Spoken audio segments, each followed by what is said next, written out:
Good afternoon, everyone.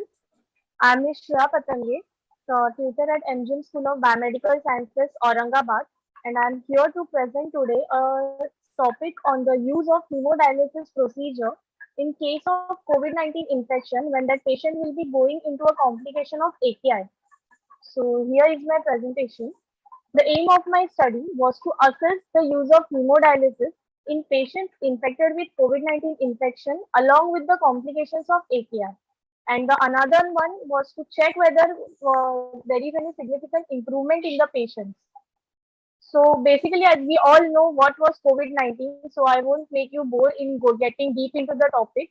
It's just that it is a contagious disease caused by severe acute respiratory syndrome SARS-CoV-2 virus, and these were the classification of symptoms like mild, moderate, and severe. So we can see here in severe symptoms there is a point written as multi-organ dysfunction. So it is being depicting that whenever the virus is infecting a person, so that person can go in future into this condition of multi-organ dysfunction, where we can comes into the picture of kidney failure or as well. So this is the pathophysiology actually, like how the COVID-19 infection affected kidneys and it resulted into AKI.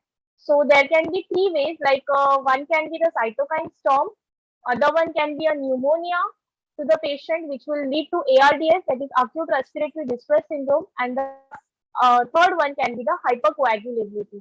So in this pathophysiology, it tells us like how the coronavirus it was getting infected towards the kidney cells as well. The material and methodology for my presentation. Study design, this study was basically a cross-sectional observational study, and the data collection was the primary data, which I collected it from the MRD department of our hospital, and it was a convenient sampling method. So here is the proforma chart based on which I collected my data. Our doctors and nephrologists in the dialysis unit at Aurangabad, everyone helped me a lot in preparing this proforma chart and also filling it. So it depicts all the demographic data, then the basic information which were vital for the study, and the lab investigations of the patient. So coming to the observation part, this is the demographic profile of the patient. Male was 69 and female was 19. Total patients I got the data was for 88 patients. These were the symptoms among which cough was the most common symptoms. Then the day of indications of the symptoms of the patient, like from second to fifth day, the patients experienced more severe indications. Then comorbidities in the patients were already present, like diabetes mellitus, hypertension, and coronary artery diseases. So the status of edema is here. The sensorium condition, many of the patients were alert in sensorium, but there was a decrease in SpO2 level as well. So most of the patients required invasive ventilator mode. And these were the medications commonly given. Steroids include MPS, hydrocodone, Dexa. Then heparin was given, then antiplatelets. This is the chart depicting the patients. Remdesivir and favipiravir injections were given. Among 51 patients, remdesivir were given, and in 6 patients, favipiravir. So these were the lab indications. These depict actually the minimal range of observation found in total 88 patients and the maximum level of observations.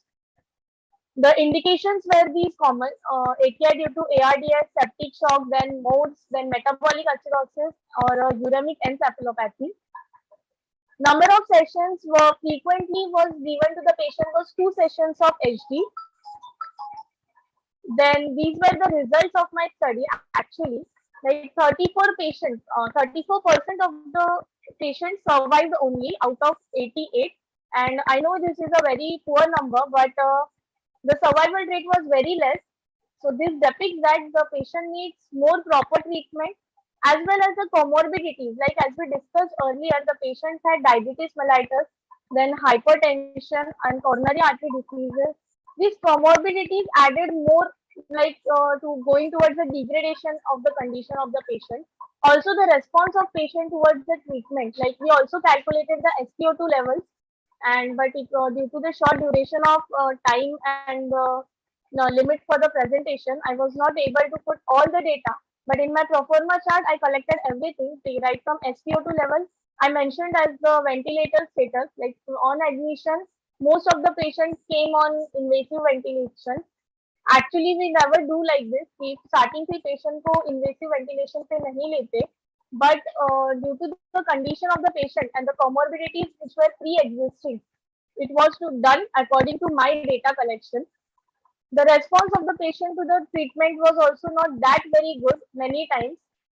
Then the severity of infection was increased more and more, and the number of days of indications which we saw, like second to fifth day, between these days patient experienced more problems, and they actually there was delay many times as according to my observation from that data, there was a delay from patient side while coming to the hospital as well.